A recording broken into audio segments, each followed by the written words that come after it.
नमस्कार, चल टीवी में आपका बहुत बहुत स्वागत है और मैं हूं आपके साथ अंजलि सिंह। ऐसा कहते हैं कि बिना संघर्ष के व्यक्ति को कुछ भी हासिल नहीं होता, चाहे वो कोई चीज हो, कोई वस्तु हो या फिर किसी का सपना। और बात अगर संघर्ष की चल रही है और वहां शिक्षा मित्रों की बात ना हो तो फिर बात बेकार है। जी हाँ, बात कर लूं अगर मैं शिक्षा मित्रों की, तो शिक्षा मित्र जो हमारे प्रदेश के हैं 25 सालों से, लगातार 25 सालों से अपनी मांगों के लिए प्रयास कर रहे हैं। शिक्षा मित्रों की तमाम समस्याओं को हमारे चैनल ने अपने दर्शकों को दिखाने की कोशिश की है, लोगों तक पहुंचाने की कोशिश की है कि जो शिक्षा मित्रों की समस्याएं हैं वो कैसे बनी हुई हैं।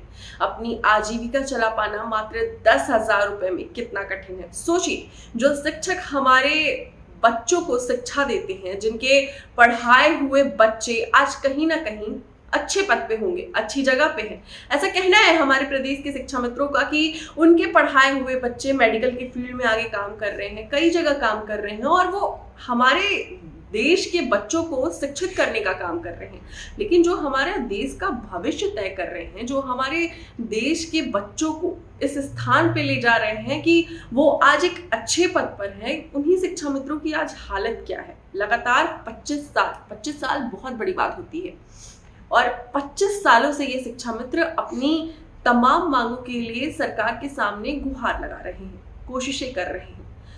कहीं ना कहीं देखा जाए तो लोकसभा चुनाव के पहले शिक्षा मित्रों को उम्मीदें भी थीं।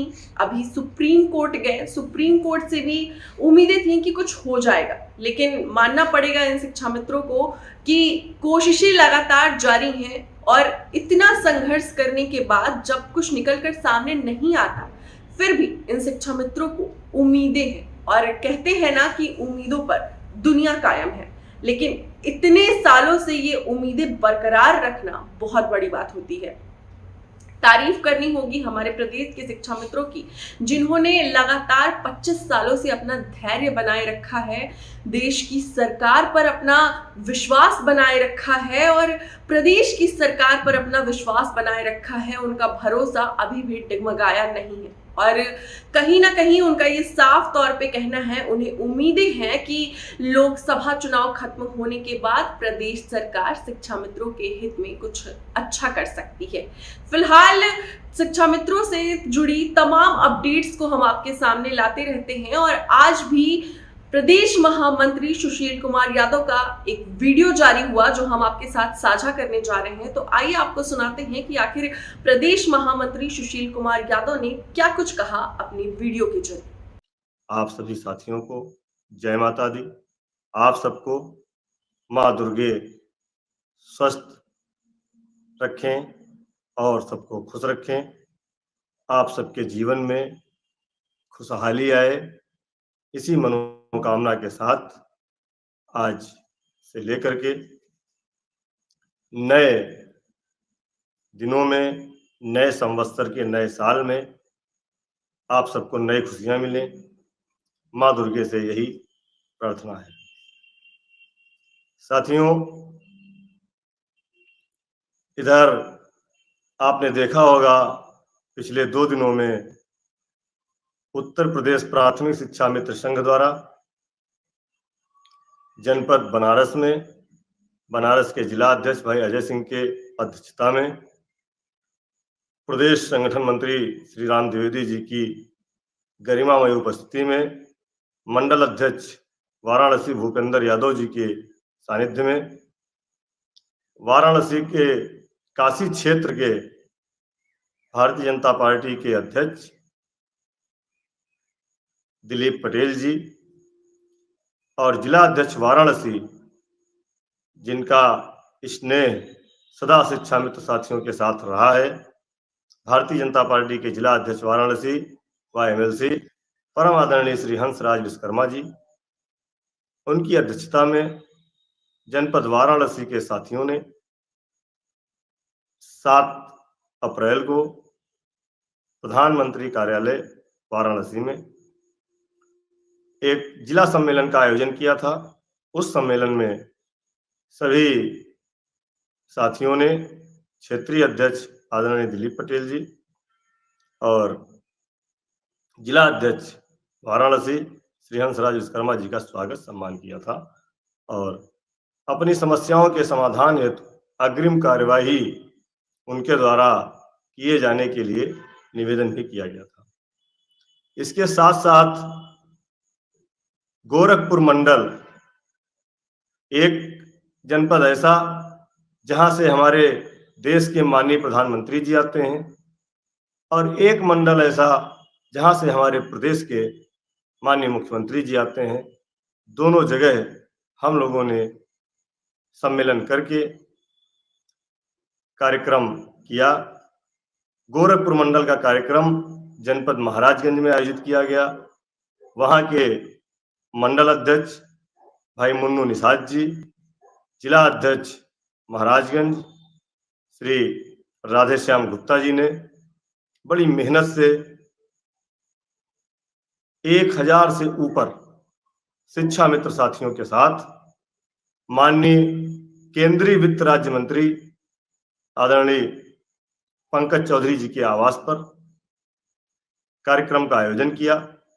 उस कार्यक्रम में महाराजगंज जनपद के 2 माननीय विधायक, एक पूर्व विधायक, जिला पंचायत अध्यक्ष और उनके साथ साथ जिला अध्यक्ष भारतीय जनता पार्टी, मंडल अध्यक्ष भारतीय जनता पार्टी, जिला महामंत्री भारतीय जनता पार्टी के साथ साथ समन्वय स्थापित करने का काम किया गया।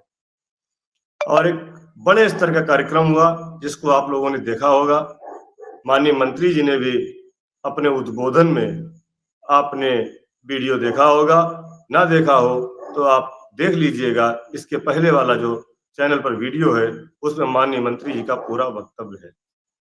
माननीय मंत्री जी ने हम लोगों की समस्याओं को आत्मसात करते हुए हम लोगों की द्वारा कही गई बातों से पूरी तरह सहमत होते हुए यह कहा है कि चुनाव के बाद केंद्र में और राज्य में दोनों जगह हम संगठन के प्रतिनिधियों के साथ वार्ता कराएंगे बैठकर, और जो भी व्यवस्था बनने लायक होगी उसको बनाने का पूरा प्रयास माननीय मंत्री जी ने करने के लिए कहा है। साथियों, ये 2 मंडल हमारे इस समय उत्तर प्रदेश के महत्वपूर्ण मंडल हैं। तीसरा मंडल हमारा अलीगढ़ मंडल, जहां से हमारे बेसिक शिक्षा मंत्री जी आते हैं। वहां पर हमारे संगठन के प्रदेश उपाध्यक्ष भाई तेजभान सिंह के द्वारा होली मिलन कार्यक्रम का आयोजन किया जा चुका है, जिसमें माननीय बेसिक शिक्षा मंत्री जी मुख्य अतिथि थे। उनके साथ कासगंज सदर के विधायक और अमापुर के माननीय विधायक भी मौजूद थे। वहां भी हमारे संगठन के प्रतिनिधियों ने शिक्षा मित्र साथियों के साथ बहुत मेहनत किया और माननीय मंत्री जी को अपने कार्यक्रम में बुला करके एक अच्छा संदेश दिया। जैसा कि हमने आपसे पहले भी कहा था कि आदर्श चुनाव आचार संहिता लागू हो गई है, लेकिन संगठन कहीं बैठेगा नहीं, और खासकर आपका ये छोटा भाई बिल्कुल कहीं ना बैठा है। स्वास्थ्य की दिक्कत रही, उसके बाद भी चलते रहे।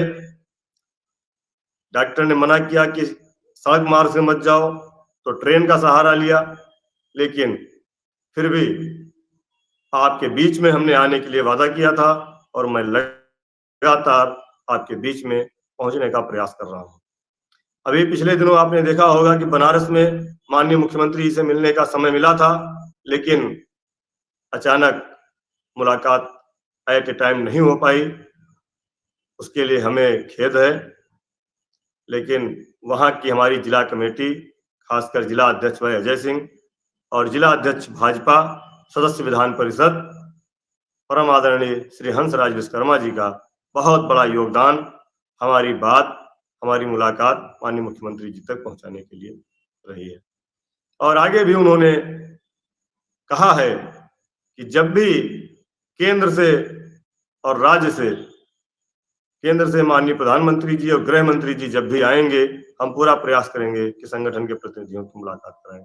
और माननीय मुख्यमंत्री जी से तो एक बार मुलाकात करा चुके हैं, अगली बार फिर वो हमेशा के लिए प्रयासरत रहते हैं। मैं उनको पूरे 1.5 लाख शिक्षा मित्र साथियों की तरफ से धन्यवाद देता हूँ। इसके साथ ही अभी अन्य जनपदों में भी हम लोग कार्यक्रम कर रहे हैं, जिसकी रूपरेखा बन चुकी है। हमारे मंडल अध्यक्ष, हमारे जिला अध्यक्ष, हमारे प्रांतीय पदाधिकारी लगातार उसमें लगे हुए हैं। जहां जहां कार्यक्रम होता जाएगा आपको सूचना देनी हम लोग देते रहेंगे। हमने पहले भी कहा था कि कोई कुछ भी करे, कहीं भी जाए, लेकिन आपका यह भाई सरकार से जो समन्वय बनाने के लिए आगे निकला है वह लगातार आगे बढ़ेगा और चुनाव को अपनी बाधा नहीं मानेगा। चुनाव अपनी जगह है, सरकार से समन्वय बनाना अपनी जगह है और हम अपने सभी साथियों से आग्रह करेंगे कि आप लोग जहां भी हैं, जैसे भी हैं, सरकार से जिसके भी अच्छे संबंध हैं, सरकार के जनप्रतिनिधियों से आप लोग उनसे मिलिए और उनको यह एहसास जरूर कराइए कि हम सभी लोग उनके साथ हैं और आगे जो उत्तर प्रदेश में सरकार से हमको लाभ मिलना है उसके लिए वह जनप्रतिनिधि स्वयं हमारी पैरवी करें, ऐसा उनको एहसास करा दीजिए।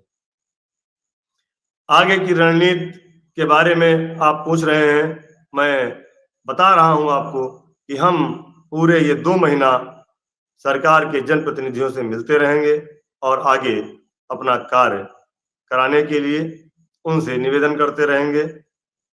कौशल चौहान जी, आपने पूछा था क्या रणनीति है, तो हमारी रणनीति जो थी संपर्क, संघर्ष से संपर्क, संपर्क से समाधान। तो संपर्क से समाधान के लिए हम लगातार चल रहे हैं और इसके लिए आप सबका साथ मिलना बहुत जरूरी है। अब गुड इवनिंग अरुण कुमार जी, पुष्पेंद्र जी, जय माता दी। भाई अजय सिंह हमारे जिला अध्यक्ष जी बनारस भी हमारे साथ इस समय हमेशा प्रत्यक्ष और अप्रत्यक्ष रूप से रहते हैं, मैं उनको बहुत बहुत धन्यवाद देता हूँ। जी पुरुषोत्तम सिंह शाहजहांपुर से, आपको नमस्कार। अगर किसी साथी का कोई सवाल हो तो मैं आज आप लोगों से बात करना चाह रहा था। जी बिल्कुल, संपर्क से समाधान निकलेगा। और विवेक तिवारी जी अमेठी से नमस्कार। सरिता जी राधे राधे। संजय सिंह जी नमस्ते। संपर्क से समाधान हमारा कहीं से टूटा नहीं है। नरेंद्र जी गुड इवनिंग। हम लोग देख रहे हैं आपकी लगातार चल रहे हैं और हर वो दरवाजा खोलने का प्रयास कर रहे हैं जहां से हमारा भला हो सकता है। और मेरा एक निवेदन बार बार रहता है कि आप सभी साथी एक जगह रहें, एक साथ रहें, अलग अलग ना भटकें। अलग अलग भटकने से के कारण ही हमारी यह हालत हुई है। आप लोगों ने पहले भी देखा, आज भी देख रहे हैं, आरोप प्रत्यारोप का दौर कभी समाप्त नहीं होगा। कभी कभी तो मेरे मन में ये आता है कि लोग अपनी नेतागिरी के चक्कर में, आपने देखा होगा कई जगह हमने देखा है लोगों को बहस करते हुए टीवी पर, यूट्यूब चैनल पर, और कुछ लोगों की पोस्टें ऐसी आती हैं जैसे लगता है कि वो आगे चुनाव लड़ने जा रहे हैं और अपनी भूमिका तैयार कर रहे हैं। साथियों, हमारी दुर्दशा सिर्फ आपस में बंटने के कारण हुई और हमारे शिक्षा मित्र नहीं बंटते हैं। लोग अपने अपने जिले में, हमने जो खास कर देखा है, पूरे प्रदेश में हमने दौरा किया है, हमने लोकल जिलों में जाकर के देखा है कि जिलों के अंदर की आपसी खींचतान के चलते लोगों ने शिक्षा मित्रों को बांट दिया है। ये देखकर बहुत दुख होता है, बहुत कष्ट होता है कि हम 1,47,888 की लड़ाई लड़ रहे हैं और लोग जिलों में बटे जा रहे हैं। क्यों? यदि संगठन का जिला अध्यक्ष किसी एक व्यक्ति को बनाया गया है, चुना गया है, तो जो लोग राजनीतिक लालची हैं वह उसके साथ काम ना करके सीधे जाकर के दूसरे संगठन में जिला अध्यक्ष बन जा रहे हैं। क्या जिला अध्यक्ष बनने से शिक्षा मित्रों की समस्याएं समाप्त हो जाएंगी या नए नए संगठन का प्रदेश अध्यक्ष बनने से समस्याओं का समाधान हो जाएगा? कभी कभी तो बड़ा तरस आता है ऐसे लोगों पर। हमारे कुछ जनपद हैं जहां के लोग सिर्फ जिला अध्यक्ष न बनाने के कारण दूसरे संगठन में चले गए और शिक्षा मित्रों को बरगला करके अलग अलग गुट बना लिए। अगर आप में काबिलियत है, मैं तो स्पष्ट कहता हूं, अगर आप में काबिलियत है तो आप जिला अध्यक्ष बनिए, आप प्रदेश अध्यक्ष बनिए, आप हमारा पद भी ले लीजिए। अगर आप में काबिलियत है, आप मेहनत कर सकते हैं तो जरूर आगे आइए। लेकिन ये 2 जगह बांटने की राजनीति बंद कर दीजिए। 2 जगह बांटने के कारण ही हमारी ये दुर्दशा हुई है और आज भी आप लोग लगातार पोस्टों में मैं देखता हूं आरोप प्रत्यारोप अभी मैं एक पोस्ट देख रहा था, हमारे साथी संगठन की आई है, जिसमें वो कह रहे हैं कि 20 फरवरी में उन्होंने जो सामंजस्य स्थापित किया था, हम लोगों ने उसके बाद उनसे संपर्क नहीं किया, उनसे बात नहीं की। इतना झूठ क्यों बोलते हो? क्यों पोस्ट में गलत लिखते हो? 20 फरवरी को आप नहीं चाहते थे कि हम लोग शामिल हों, उसके बाद जबरदस्ती हम लोगों ने आपके कार्यक्रम में शामिल होकर के उस कार्यक्रम को सफल बनाया गया। यह बात पूरे प्रदेश का शिक्षा मित्र जानता है। और मंच से जितनी बेइज्जती, जितना भी अपमान हम लोगों का हुआ, हम लोगों ने इसलिए सहा कि चलो हम लोगों का भला हो जाए, जो हो गया सो हो गया। फरवरी से लेकर के सितंबर तक, फरवरी, मार्च, अप्रैल, मई, जून, जुलाई, अगस्त, सितंबर, 8 महीने हो गए और हमारे द्वारा सम्मानित किए गए लोगों ने कोई भी कदम हम लोगों के लिए नहीं उठाया। हम लोगों ने कई बार उनसे संपर्क किया, तब जाकर के सभी शिक्षा मित्रों की सहमत लेकर के हमने 18 अक्टूबर का कार्यक्रम किया। 18 अक्टूबर का कार्यक्रम किया, उसमें सभी शिक्षा मित्रों ने सहयोग किया, साथ दिया। लखनऊ में लाखों की संख्या में पहुंचे, लेकिन आप श्रीमान जी नहीं थे, ना आपकी टीम थी। आप क्यों नहीं आए थे? हमने तो आपको आमंत्रित किया था। फिर उसके बाद कमेटी बनी, कमेटी में जब बैठक होने का नंबर आया, तो बैठक में आप हमारे साथ शामिल हुए कि नहीं शामिल हुए? आखिर अगर हमको आपसे दूरियां बनानी होती तो आपके साथ हम बैठक में क्यों शामिल होते? धरना प्रदर्शन संगठन द्वारा किया गया, कमेटी बनी, स्पष्ट रूप से प्रदेश अध्यक्ष जी के नाम से लेटर जारी हुआ था। उसके बाद कमेटी की बैठक हुई। जी दिलीप श्रीवास्तव जी नमस्ते, रज्जो जी नमस्ते, रणधीर पांडे जी नमस्ते, सुमन जी नमस्ते, और रमेश जी राधे राधे, बिल्कुल उषा जी, आरसी प्रवीण जी नमस्ते। लेकिन उसके बाद आज ये पोस्ट आती है कि हमने उनसे बात नहीं किया। अरे बात क्यों नहीं किया? आपको 18 जनवरी को आपके साथ अधिकारियों के साथ बैठक की, उसके बाद फिर जब बैठक हुई तब आप हमारे साथ रहे। हाँ, आप अगर ये सोचो कि हम प्रतिदिन आपको बुलाएं, लेकिन आप कहते हो कि हम रोज नहीं आ पाएंगे, तो ये कैसे चलेगा? और आरोप प्रत्यारोप का कोई मतलब नहीं है। आप कुछ भी पोस्ट लिखिए, सभी शिक्षा मित्र जानते हैं कि उनको क्या करना है, कहाँ रहना है, कौन उनका हित कर रहा है, कौन अहित कर रहा है। आप ही के द्वारा बताया गया कि उस समय सरकार टीटी कराती तो हम टीटी कर लेते। आपके द्वारा किसी चैनल पे बोला गया, लोगों ने वीडियो देखा। क्या ये सत्य नहीं है कि आप ही लोगों द्वारा गोमती किनारे टीटी का विरोध किया गया था उस समय? क्या यह सत्य नहीं है कि आप लोगों ने उस समय गमछा भिजा करके आटा दाल चावल एकत्रित किया था कि धरना चलाएंगे, टीटी नहीं देंगे, फांसी मंजूर है? क्या आपके लोगों द्वारा ये नहीं कहा गया था कि हम गोमती में कूद जाएंगे, टीटी नहीं देंगे? अरे श्रीमान जी, मैं तो ईश्वर से कहता हूँ, ये बुद्धि आपको उस समय अगर भगवान ने दे दिया होता जो आज आप कह रहे हो, तो उस समय टीटी भी हो गई होती और हम आज प्रत्येक शिक्षा मित्र प्राथमिक विद्यालय में हेडमास्टर होता। अरुण कुमार जी, आपने सीतापुर टीम के लिए लिखा है। मैं ज्यादा कुछ नहीं कहना चाहता हूं, बस इतना समझ लीजिए कि जब शुरुआत में याची बनाने की बात शुरू हुई थी, तब मैंने इस बात के लिए कहा था, आपसे कहा था, सभी लोगों से हमने आवेदन किया था कि याची लाभ नहीं मिलेगा, क्योंकि जो वह टीम कार्य कर रही थी। आप क्या इस बात से सहमत हो सकते हैं कि जिस व्यक्ति ने, जिस वकील ने हम शिक्षा मित्रों को सुप्रीम हाई कोर्ट से लेकर के माननीय सुप्रीम कोर्ट तक हमारे खिलाफत लड़ाई लड़ी हो, जिस वकील को हमारे एक एक पॉइंट की जानकारी हो, जो वकील बीएड के लिए उस समय हीरो बना हुआ था, जिसने हमारा समायोजन रद्द कराया था, क्या उस टीम को, उस वकील को करना चाहिए था? इसका जवाब है उस टीम के पास। आप लोगों ने उन पे भरोसा करके तमाम अपना आर्थिक नुकसान किया। मैं नाम लेकर कहना चाहता हूं, माननीय एडवोकेट आनंद नंदन जी बीएड के वकील हिमांशु राणा के थे। आज आपको ऐसी क्या आवश्यकता पड़ी थी कि आपने श्रीमान आनंद नंदन जी को शिक्षा मित्रों के लिए वकील किया था? क्या और कोई एडवोकेट वहां पर नहीं थे? आपने 15,000 लोगों को याची बनाया। अब 15,000 गुणे 3,000 कर लीजिए आप लोग। क्या आप उनके लिए सही लड़ाई लड़ रहे थे? आप जिस व्यक्ति ने हम लोगों को समायोजित होने के बाद हमको वापस शिक्षा मित्र के पद पे पहुंचाया, आप उस वकील को क्यों आपने किया? क्या इसका जवाब दे सकते हैं आप? नहीं दे सकते हैं। तो आरोप लगाना, और आपके एक साथी थे अनुज जी ने मुझसे व्यक्तिगत सवाल पूछा था एक ग्रुप पर, मैं उनको जवाब देना चाहता हूं कि 3 अप्रैल की सुनवाई में उस टीम का एक भी वकील माननीय सुप्रीम कोर्ट में नहीं था। अगर हो तो आप बताइए। और 3 अप्रैल की सुनवाई में उत्तर प्रदेश प्राथमिक शिक्षा मिशन ने जो आईए डाली थी, वह भी शिक्षा मित्रों के कहने पर डाली थी। और उसमें आप लोगों ने देखा होगा, जिन वकील महोदया को किया गया था वह लगातार बोल रही थी, और उनके साथ में हमारे लीगल एडवाइजर जो हमारे संगठन के हैं, अधिवक्ता श्रीमान गौरव यादव जी, बार बार उनको बता रहे थे कि उत्तर प्रदेश प्राथमिक शिक्षा मिशन की आईए पढ़ी, जिसमें 1.5 लाख लोगों का भला होना है। 1.5 लाख लोग प्रभावित हो रहे हैं। कम से कम हमने वीडियो में देखा 10 से 12 बार हमारे अधिवक्ता श्रीमान गौरव यादव जी ने उन वकील साहिबा को बार बार कह रहे थे, उत्तर प्रदेश प्राथमिक शिक्षा मिशन, उत्तर प्रदेश प्राथमिक शिक्षा एसोसिएशन 1,47,000 शिक्षा मित्रों की बात कर रहा है।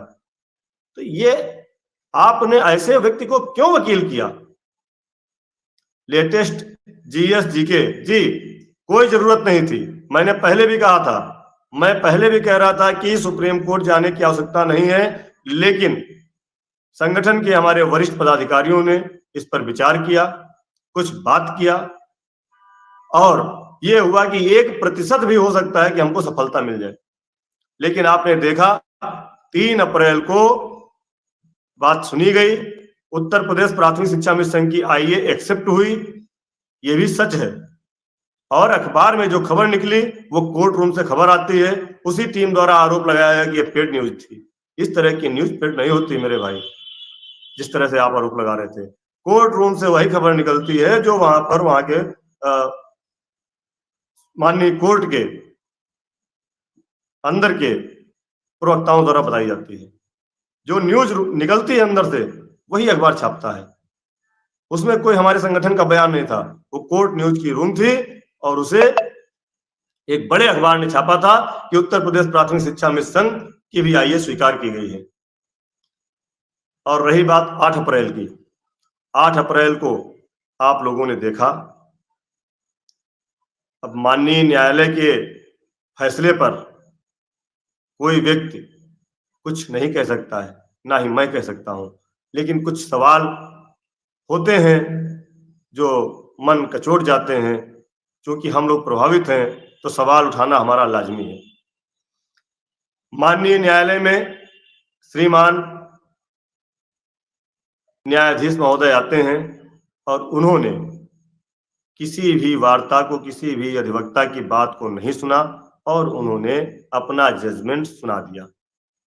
ऐसा महसूस हो रहा था कोर्ट में कि जैसे लग रहा था कि माननीय न्यायाधीश 3 अप्रैल के बाद उस जजमेंट को अपने हिसाब से लिख रहे थे, केवल 8 अप्रैल को उन्हें सुनाना था, और उन्होंने 8 अप्रैल को आकर के उसे सुना दिया।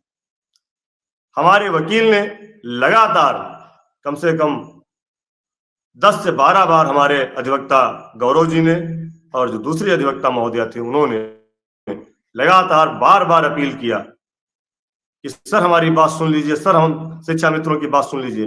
लेकिन न्यायाधीश महोदय ने हमारी बात नहीं सुनी। इसके लिए उनका पूरा अधिकार है, उसमें हम लोग कोई जबरदस्ती नहीं कर सकते, ये माननीय न्यायाधीश का अधिकार होता है। इसी बात पर उस टीम के व्यक्ति, जिस टीम की बात आप अरुण जी कर रहे हैं कि जिन्होंने बहुत गड़बड़ किया है, उनके द्वारा वरिष्ठ अधिवक्ता कपिल सिब्बल जी लाए गए थे, यह भी सत्य है। लेकिन माननीय न्यायाधीश महोदय के जजमेंट सुनाते समय जब हम लोगों की बात नहीं सुनी गई, तो वो सिब्बल साहब वहां से नाराज होकर चले गए थे, यह भी सत्य है। उन्होंने कहा कि जब आपको सुनना है माय लॉर्ड, आपको सुनना ही नहीं है मेरी बात और फैसला देना है, तो फिर मैं जा रहा हूं। माननीय न्यायालय ने फैसला सुनाया, जजमेंट अभी अपलोड नहीं हुआ है। तो ये मामला था आईए डालने का और जाने का। शिक्षा में साथियों की भावनाएं थी। आदरणीय अध्यक्ष जी ने इसका फैसला लिया, सबने उसका सम्मान किया, जहां तक लड़ा जा सकता था लड़ा गया।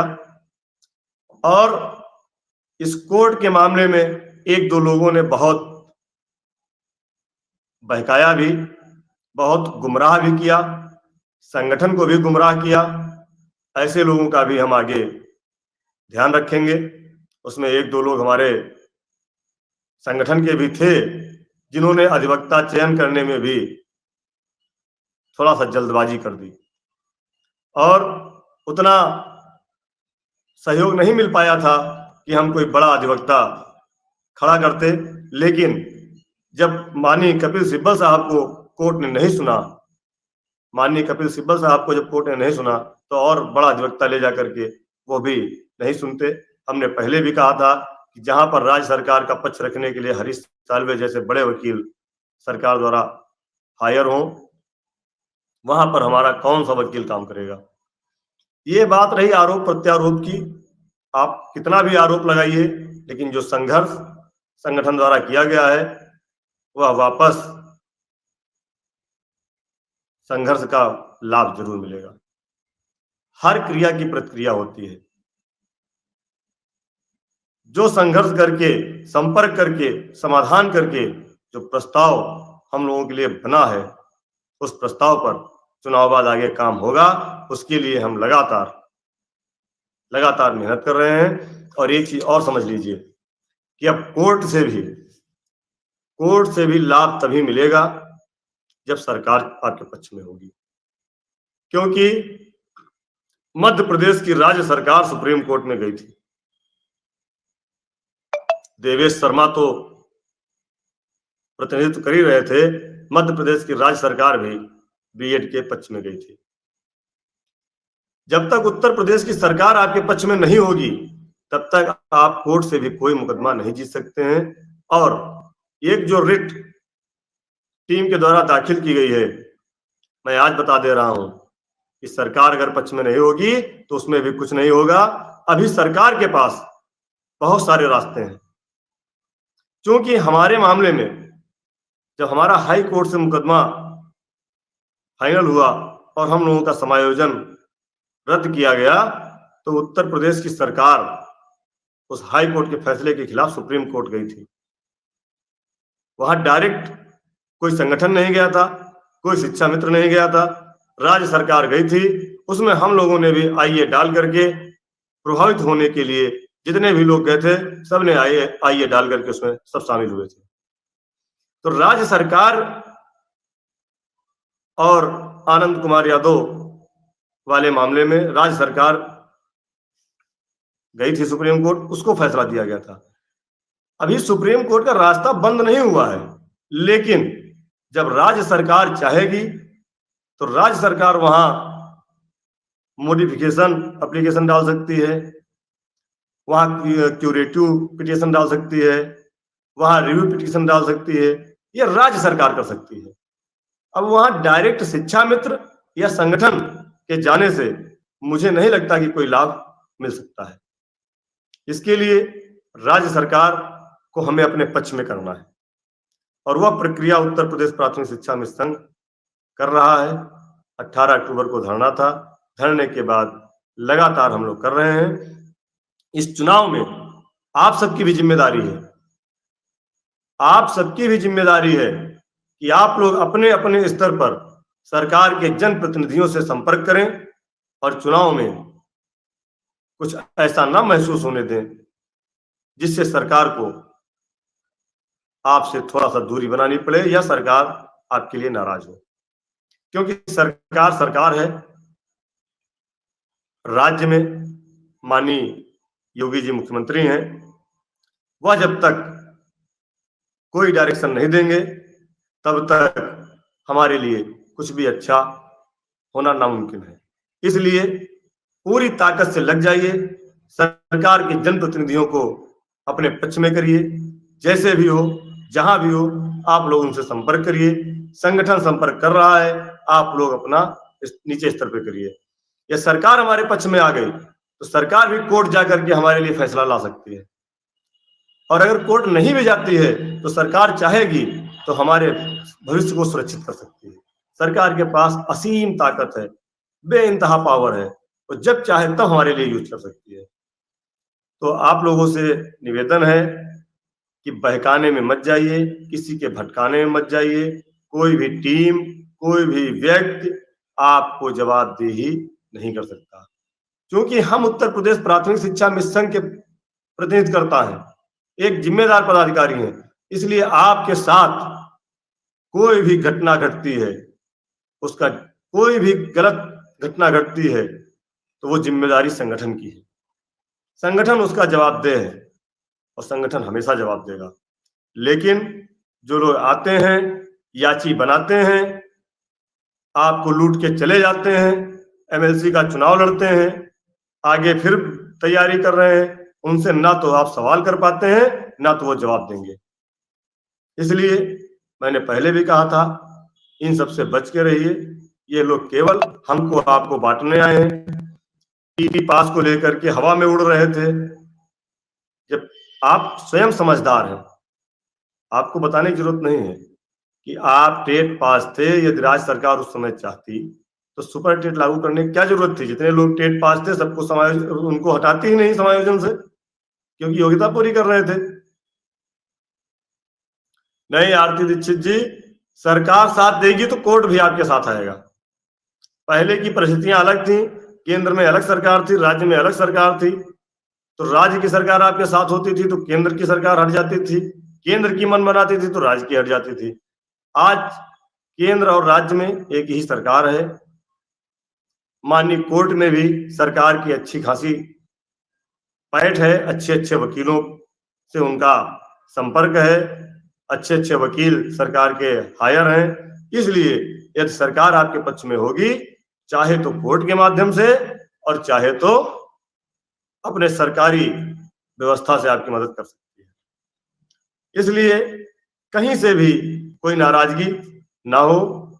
मैं बार बार इसी बात को लेकर के कहता रहा हूं कि आप लोग एक जगह रहिए, एक साथ रहिए, आप हमेशा जीतेंगे। अरुण कुमार जी, उस टीम ने जिले जिले में जाकर के, क्या मुझे पता नहीं है, जिले जिले में जाकर के टेट पास के लोगों को याची बनाया। 15 से 20 हजार लोग याची बने हैं, मुझे जानकारी है। 15 से 20 हजार लोग याची बने। सोच लीजिए कितना पैसा कहाँ गया। कोई लाभ सरकार जब तक नहीं चाहेगी तब तक आपको नहीं मिल सकता। मैंने पहले भी कहा था कि कोर्ट, सुप्रीम कोर्ट ने ऑर्डर कर दिया है अनुदेशकों को 17,000 देने के लिए, सरकार नहीं चाह रही, नहीं दे रही। नीलम जी, जय माता दी। विजय श्रीवास्तव जी बाराबंकी से हैं, आपको नमस्कार है। और आप लोग कोई भी प्रश्न अगर चाहते हो तो कर लीजिए। बिल्कुल वीरेंद्र जी, मैंने पहले भी कहा था कि हमारा प्रयास जारी है और जारी रहेगा और प्रयास सफल होगा कभी न कभी। जी नेहू जी, आगे हम लोग सरकार से संपर्क कर रहे हैं, बड़े बड़े कार्यक्रम कर रहे हैं। और बिल्कुल योगेश्वर गर्ग जी, हम लोग संपर्क करें। आप लोगों की भी जिम्मेदारी है कि आप अपने अपने स्थानीय स्तर पर सरकार के जनप्रतिनिधियों से संपर्क करें। बिल्कुल सुरेंद्र पाल जी, हम संपर्क कर रहे हैं, संघर्ष भी करेंगे और समय देंगे। और मुझे तो लगता है कि चुनाव के बाद अवश्य राज्य सरकार हमारे लिए फैसला लेगी, क्योंकि जितने जनप्रतिनिधियों से हम लोग मिल रहे हैं, वार्ता कर रहे हैं, कार्यक्रम कर रहे हैं। विजय चौबे जी, बिल्कुल टूटिए नहीं। अगर जिन जनप्रतिनिधियों से हमारी बातचीत चल रही है, मुझे तो लगता है कि हमारा काम हो जाएगा। चुनाव के बाद माननीय मुख्यमंत्री जी जरूर हम लोगों की बात सुनेंगे और हम लोगों की समस्याओं का समाधान करेंगे। समर प्रताप जी, बिल्कुल आप 55 पहुंच गए हैं, लेकिन पूरी उम्मीद है कि आपके रिटायरमेंट ऐसे नहीं होंगे। रिटायरमेंट होने से पहले ही आपके लिए कुछ अच्छा होगा। और हम प्रयास कर रहे हैं कि चुनाव के तुरंत बाद हमारा जो प्रस्ताव बना था वो आगे हो और जा करके पास होकर के लौटे। साथियों, एक जगह रहने से ही, एक साथ आने से ही, एक साथ लड़ाई लड़ने से ही हमारी जीत होगी। जो गलतियां हुई लोगों से, आज वह सुधारने का मौका है। हमने पहले भी कहा था, किसी भी राजनीतिक दल से हमको कुछ नहीं मिलने वाला है, किसी का झंडा डंडा लेने से कुछ नहीं मिलने वाला है। जो भी मिलेगा वह उत्तर प्रदेश की सरकार से मिलेगा। उत्तर प्रदेश की सरकार के साथ हमें रहना है। सामंजस्य बनाना है। बिल्कुल अशरफ हुसैन जी, और हम समय देंगे कि हमारा कितना समय में काम हो रहा है। नहीं हो रहा है तो फिर आंदोलन करने से आपको किसने रोका है? ना तो हमको किसी ने रोका है, ना आपको किसी ने रोका है। यह हमारा संवैधानिक अधिकार है। जनतंत्र में, लोकतंत्र में जब हमारी बात ना सुनी जाए तो सड़क पर उतरने के लिए हमको मौलिक अधिकार मिला हुआ है। उसके लिए हमें कोई रोकने वाला नहीं है। सरकार से सामंजस्य बना करके 18 अक्टूबर के धरने में जब 1 लाख से ऊपर शिक्षा में साथी थे तो क्या हुआ, आप लोगों ने देखा कि 2 बार वार्ता ठुकराई गई। 2 बार वार्ता से हम लोग चले आए, लेकिन तीसरी बार जब वार्ता हुई तो लिखित में पत्र मिला और लिखित में कार्रवाई भी हुई। कुछ लोग आज भी कह रहे हैं प्रस्ताव कहाँ है। हम देखते हैं ग्रुप में कमेंट आता है। अब आप घर में बैठे कमेंट देख रहे थे कि प्रस्ताव कहाँ है। अरे यहाँ आते लखनऊ देखते बैठक हुई, प्रस्ताव बना कि नहीं बना, क्या क्या व्यवस्था हुई। नहीं, आंदोलन की उम्र नहीं है लेकिन दिल जवान है, ऐसा नहीं है। जो शिक्षा मित्रों को झूठ बोल करके लूटेगा उसका नुकसान जरूर होगा, इसमें कोई दो राय नहीं है। हम लोगों ने कभी भी, अगर व्यक्तिगत मैं अपनी बात करूं तो मैंने हमेशा आप लोगों को सच के साथ जीने के लिए कहा है। और आप लोगों से एक निवेदन है कि हमारे तमाम शिक्षा में साथी ऐसे हैं जिन तक हमारी बात नहीं पहुंच पाती, वो हमको नहीं सुन पाते। ये आप लोगों की जिम्मेदारी है कि सभी शिक्षा में साथियों तक हमारी बात को पहुंचाएं और हमारे वीडियो को पहुंचाएं। कम से कम वो जागरूक हों और वह भ्रमित ना हो, और ऐसे बीच बीच में आने वाली टीमें जो हैं आप लोगों को लूट ना सकें। आप लोग लूटने से बचिए। ऐसी कोई व्यवस्था न्यायालय में नहीं है। मैंने कहा आपसे, यदि न्यायालय आपको कोई भी राहत देगा तो सरकार जब आपके साथ होगी तभी आपको राहत मिलेगी। अन्यथा की दृष्टि में आज के न्यायालय की व्यवस्था आप देख रहे हैं। श्रीमान न्यायाधीश महोदय तय करके आते हैं कि उनको क्या फैसला देना है, और उनको ये पूर्ण अधिकार है। उनके फैसले का हम सम्मान करते हैं, लेकिन हमारे साथ अन्याय हुआ है, इसका फैसला कब होगा, इसका जवाब कब मिलेगा, इसकी प्रतीक्षा है। और हमें उम्मीद है कि इस चुनाव के मौसम में हम अपने सभी जनप्रतिनिधियों से मिलेंगे और सरकार के पास चुनाव समाप्त होने के बाद उन जनप्रतिनिधियों के माध्यम से बैठेंगे, वार्ता करेंगे, अपनी समस्याओं का समाधान कराने के लिए प्रयास करेंगे। नर हो न निराश करो मन को, कुछ काम करो, कुछ काम करो। तो कुछ काम करते रहना चाहिए, प्रयास में कोई कमी नहीं होनी चाहिए। हमने पहले भी कहा था कि हम अपने प्रयास को रोकेंगे नहीं, जारी रखेंगे। उसको आपने देखा, इसीलिए मैं कोर्ट के मामले से थोड़ा अलग भी था कि ये प्रयास जो हमारे चल रहे हैं ये कहीं प्रभावित ना हो। आपका कासगंज में, बनारस में और महाराजगंज में कार्यक्रम बड़े स्तर पे हुआ है। अभी अन्य जगह भी कार्यक्रम की रूपरेखा बनी है, वहां पर भी बड़े मंत्रीगणों से हम लोगों का संपर्क होगा और उनसे अपनी बात होगी। बिल्कुल नरेंद्र कुमार जी, सरकार हमारी अग्नि परीक्षा ले रही है। इतनी परीक्षाएं देते देते इतनी उम्र हो गई है तो एक परीक्षा और सही। रामकेश जी प्रणाम। मार्च का मानदेय की लिमिट जारी हो गई है। हमने आपसे कहा था 2 अप्रैल को हमने शासन में जाकर के एप्लीकेशन दिया था कि 8 अप्रैल को के पहले पहले हमारी लिमिट जारी हो जाए, जिससे हम अपने बच्चों की फीस समय से जमा कर दें, बच्चों के लिए ड्रेस ले आए, किताबें ले आए। और ईद का त्योहार भी है हमारे साथियों का, उनका भी त्योहार हो जाए। तो मैं धन्यवाद देना चाहता हूँ श्रीमान प्रमुख सचिव महोदय और महानिदेशक समग्र शिक्षा महोदया को, जिन्होंने 8 अप्रैल को समग्र शिक्षा की ग्रांट जारी कर दी। बेसिक की बची हुई है, वो भी 1-2 दिनों में जारी हो जाएगी। उसके लिए आप लोग चिंतित ना हो। ये हमारी जिम्मेदारी है कि आपका मानदेय समय से आप तक पहुंचे और आपकी समस्याओं का समाधान कैसे हो ये हमें सोचना है। बिल्कुल रूठे सुजन मनाइए जो रूठे 100 बार। तो हम लोग बार बार उनको मना रहे हैं कहीं से भी, लेकिन बार बार आपसे एक निवेदन करते हैं, फिर भी हमारे बीच के लोग, जो हमने कहा ना कि कोई जिलाध्यक्ष बनने के लिए आपको बांट रहा है, कोई ब्लॉक अध्यक्ष बनने के लिए आपको बांट रहा है, कोई प्रदेश नेता बनने के लिए बांट रहा है। मैं तो सबको आमंत्रित करता हूं, जितने लोग भी, हम उन सभी लोगों को आमंत्रित करते हैं कि वो आए और हमारे साथ काम करें। हम आपको मौका देंगे। लेकिन यदि आपको केवल राजनीति करना है तो फिर हमारे पास समय नहीं है। हम अपना काम कर रहे हैं और आप हमें साथी खुद ही बाहर कर देंगे। आप कहीं के नहीं रहेंगे, इसलिए ऐसा काम मत करिए। और मैं धन्यवाद देना चाहता हूं अपने संगठन के लीगल एडवाइजर, एडवोकेट आदरणीय गौरव यादव जी को, जो लगातार हमारी बात को समझ रहे थे। कोर्ट में वकील महोदया को अपनी पुराने अनुभवों को बता रहे थे और जो आईए हमारी पड़ी थी, उस आईए को भी सुधारने का काम भाई गौरव जी ने किया है और निस्वार्थ किया है। कोई भी चार्ज वो संगठन से नहीं लेते हैं। इसके लिए जितनी प्रशंसा की जाए, मैं 1.5 लाख शिक्षा मित्रों की तरफ से उनको धन्यवाद देता हूं। और जी, इंदर सिंह जी और दिनेश जी, अनुज जी, क्या कहना चाह रहे हैं? जी, गुड्डू भाई घाटमपुर से नमस्कार।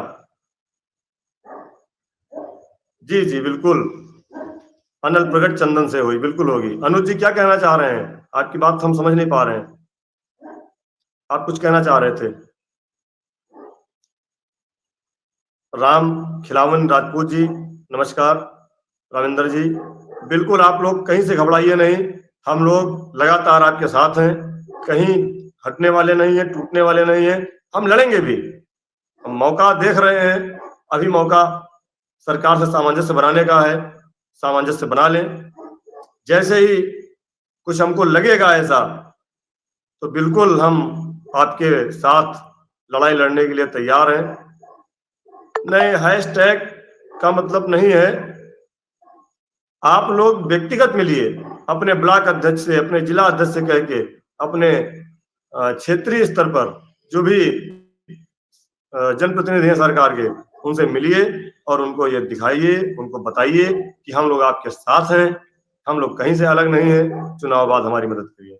जी बिल्कुल, सुरेंद्र पाल जी आप फोन कर लीजिएगा, बाद में कर लीजिएगा। अरविंद कुमार जी बिल्कुल, आपको भी बहुत बहुत धन्यवाद। हम अगर चल रहे हैं, काम कर रहे हैं, तो आपके दम से कर रहे हैं। आप जो हमको हौसला देते हैं, वो हमको ताकत बन जाता है। आपने जो हमको ताकत दी है, उस ताकत के कारण ही आज हम इतनी मेहनत कर रहे हैं। स्वास्थ्य ठीक हो ना ठीक हो, किसी साथी का फोन आया कि आज हमारे जिले में ये कार्यक्रम है, यदि आप आ सकते हैं तो आए, तो मैं पूरा प्रयास करता हूं कि मैं उस कार्यक्रम में पहुंचूं और अपने साथियों का भी हौसला बढ़ाऊं। मैं सभी साथियों से निवेदन करता हूं कि आप लोग स्वस्थ रहिए और अपने इस संकट काल को, ये अपने जीवन की अंतिम परीक्षा है, इसको पास करिए। धैर्य हम लोगों का गहना बन चुका है। संघर्ष हम लोग अपनी किस्मत में, कुंडली में लिखवा करके लाए थे। संघर्ष कभी पीछे हटना नहीं है, बस हमको जीतना है, अपना सम्मान वापस लेना है और चाहे जैसे मिले, चाहे जिस तरीके से मिले, उसके लिए हमको कुछ भी करना पड़े, हम अपने सम्मान के लिए कुछ भी कर जाएंगे, किसी भी हद तक गुजर जाएंगे। इसके लिए आप सब लोग एक जगह रहिए, एक साथ रहिए, स्वस्थ रहिए।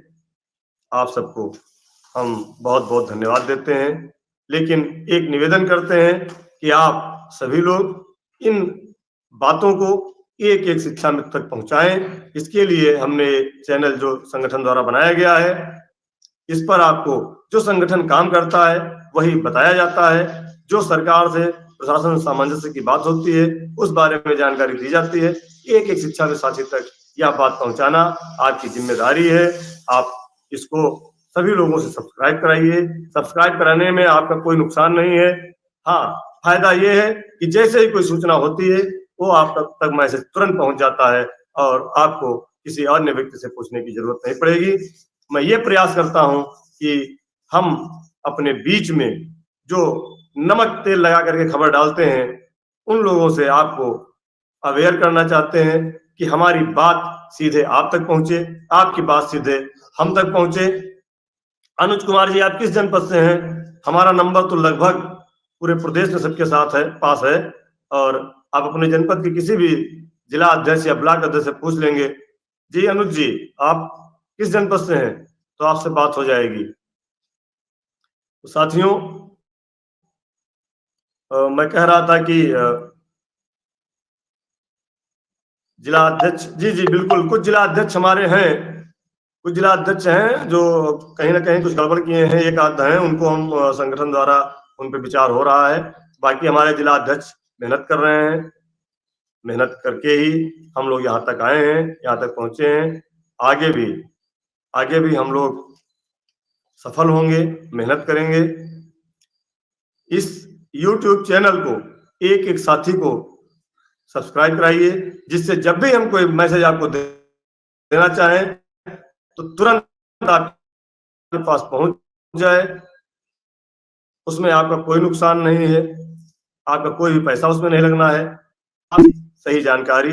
अनुज जी बरेली में कपिल यादव जिला अध्यक्ष हैं, आप उनसे मेरा नंबर ले सकते हैं। पूर्व जिला अध्यक्ष केपी सिंह जी हैं, उनसे ले सकते हैं। आप बरेली में कौशल जी हैं, उनसे हमारा नंबर ले सकते हैं। बहुत साथियों के पास नंबर है, हेतराम जी हैं, उनसे नंबर ले सकते हैं और आप हमसे बात कर सकते हैं। तो साथियों, जब कभी कोई समस्या आए कहीं से घबराइएगा नहीं, संगठन पे भरोसा रखिए। और मैं अपने साथियों से कहता हूं, ये जीवन बहुमूल्य है, इसको बचा के रखिए। और यदि कोई आपकी व्यक्तिगत भी समस्या आती है, मैंने देखा है बहुत सारे साथियों की व्यक्तिगत समस्याएं हैं, तो उन समस्याओं को भी समाधान कराने के लिए आप अपने साथियों की मदद ले सकते हैं। लेकिन कहीं से अवसाद में आने की, घबराने की, परेशान होने की जरूरत नहीं है। अपने परिवार का ध्यान रखें। सभी साथी संगठन से जुड़े रहें और एक जगह रहें। एकता में शक्ति है, एकता में बल है। और समय परिवर्तनशील है, समय जरूर बदलेगा, समय एक जैसा नहीं रहता है। हमारे दिन भी अच्छे आएंगे, आज नहीं तो कल आएंगे। बिल्कुल। आप नीरज जी नमस्कार। बिल्कुल, लखीमपुर खीरी में हमारे राकेश सिंह जिला अध्यक्ष हैं, आप उनसे हमारा नंबर ले सकते हैं। लखीमपुर खीरी में शहीद जी हैं, उनसे नंबर ले सकते हैं और आप बात कर सकते हैं।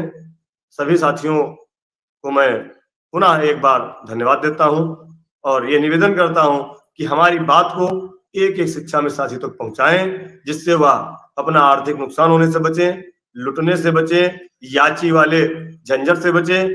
20,000 गुणे 3,000 याची। अब लोग आरोप लगाते हैं संगठन पर, संगठन जो काम करता है पूरी पारदर्शिता के साथ करता है। जिन लोगों ने कहा नहीं कहा, फिर भी प्रांतीय अध्यक्ष जी ने आए हुए सहयोग को पूरी तरह से पारदर्शिता से सबके सामने रखा। जो पैसा दिया गया वह भी पारदर्शिता से रखा। आप लोग उन लोगों से ना तो पूछेंगे ना तो आपको बताएंगे। तो ये थे प्रदेश महामंत्री सुशील कुमार यादव, जिन्होंने अपने साथियों का भरोसा कहीं ना कहीं मैं कह लूं कि टूटने नहीं दिया है। उनका विश्वास लगातार कायम है और उन्होंने संपर्क अभियान की बात की, काफी सारी मुद्दों की बात की जो आपने इनकी वीडियो में सुना है। तो ये बहुत बड़ी बात होती है कि 25 सालों का संघर्ष लगातार अभी तक जारी है और देखा जाए तो उम्मीदें अभी कायम है। फिलहाल के लिए इतना ही। बने रहें हमारे साथ, देखते रहें अचल टीवी। नमस्कार।